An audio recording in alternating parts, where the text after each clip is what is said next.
Assalamualaikum warahmatullahi wabarakatuh. Bismillahirrahmanirrahim.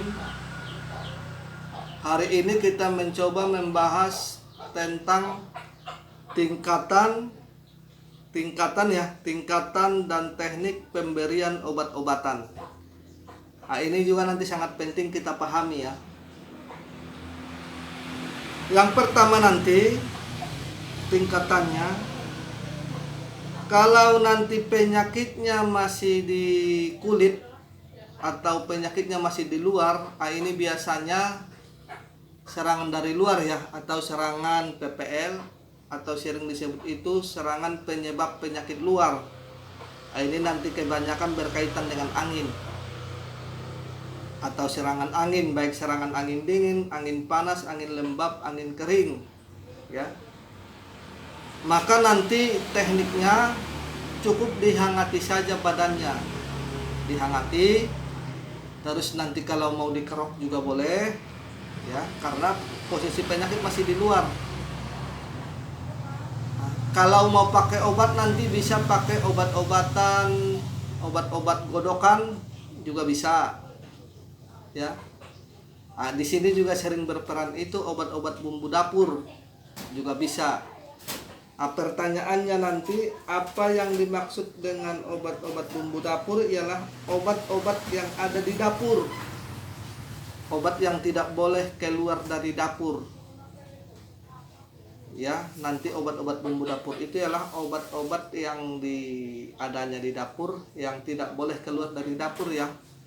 Nah, ini nanti dipergunakan untuk, biasanya ini bumbu makanan, biasanya bumbu makanan. Nah, jadi setiap saat bisa kita konsumsi ya. Nah, bumbu makanan itu nanti ada dua, ada bumbu makanan yang sehari-hari bisa kita makan dengan dosis kecil, ada juga nanti sehari-hari itu kalau kita membutuhkannya baru kita konsumsi. Itu berarti jamu bahasanya. Kalau jamu itu ya terbuat dari apa yang ada di dapur ya, terus nanti dikeringkan, diolah dan dikapsulkan, atau dikeringkan, diolah langsung diminum.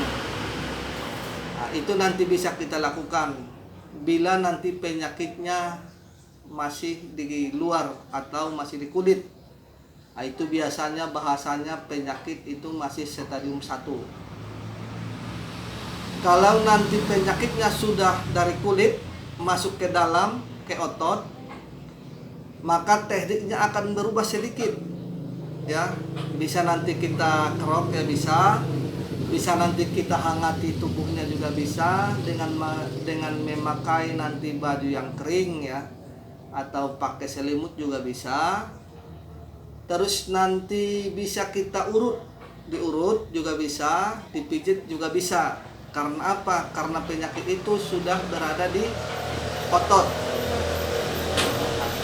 Kalau mau pakai obat-obatan biasanya bisa pakai bisa pakai bumbu dapur juga bisa.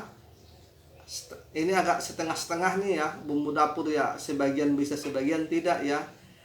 Nah, terus nanti kalau mau masuk ke toga juga bisa. Nah, jadi obat toga itu berarti apa? Obat toga itu ialah obat tanaman, obat keluarga. Jadi apa-apa yang ada di lingkungan rumah, tanaman yang ada di sekitar rumah, tidak boleh keluar dari lingkungan rumah. Jadi biasanya begini, biasanya kalau penyakit itu banyak terjadi di masyarakat, maka obatnya masih sekitar lingkungan rumah saja. Nah, itu yang sering disebut itu toga, tanaman obat keluarga. Tetapi nanti kalau penyakit itu sudah sampai ke sistem cerna ya, kulit, otot, sistem cerna, maka dia masuk ke stadium 3. Kalau penyakit masuk ke stadium 3, maka polanya akan berubah lagi. Nah, di sini nanti kita harus perlu obat-obatan iya, perlu pola makan juga iya, terus perlu pantangan juga iya. Terus hal-hal yang mengganggu cara kerja obat tersebut pun nanti harus diperhatikan. Karena apa? Karena penyakit itu sudah stadium 3 dan sudah sampai ke sistem cerna. Maka di sini harus hati-hati. Karena apa? Karena di dalam sistem cerna ini adalah mesin utama di dalam organ dalam.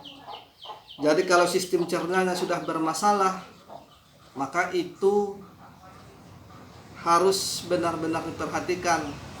Karena nanti kalau dari sistem cerna ini tidak teratasi, maka dia akan bisa kembali ke paru, bisa kembali ke liver, bisa kembali ke jantung, dan bisa kembali ke ginjal, dan bisa kembali ke organ-organ yang lain seperti organ berongga ya.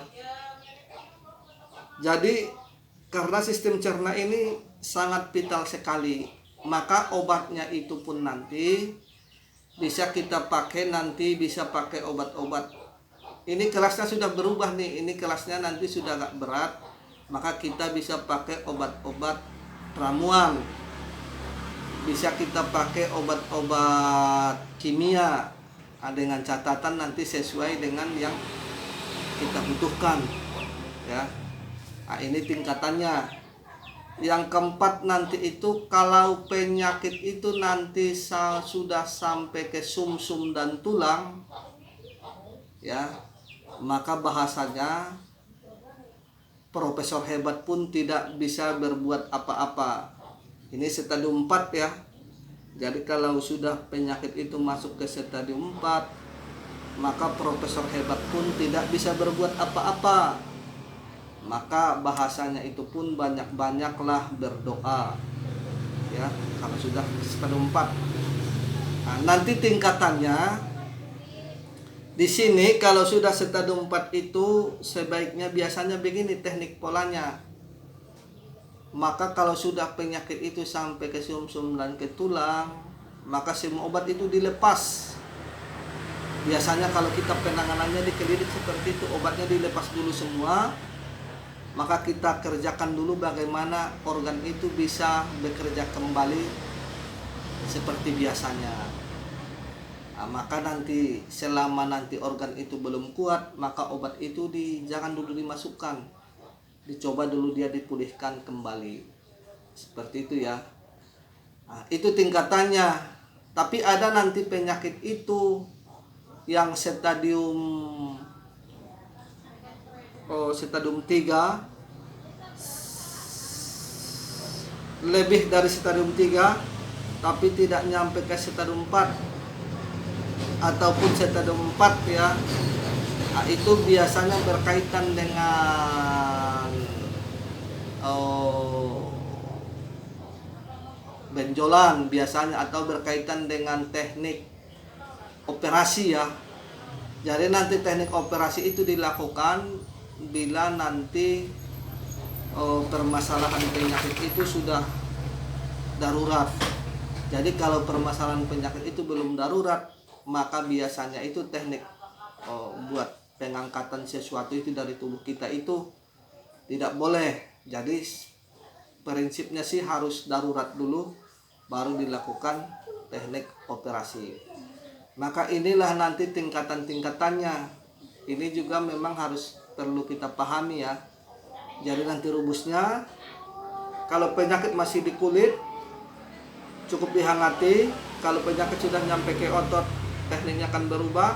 Kalau sampai sistem cerna, polanya akan berubah.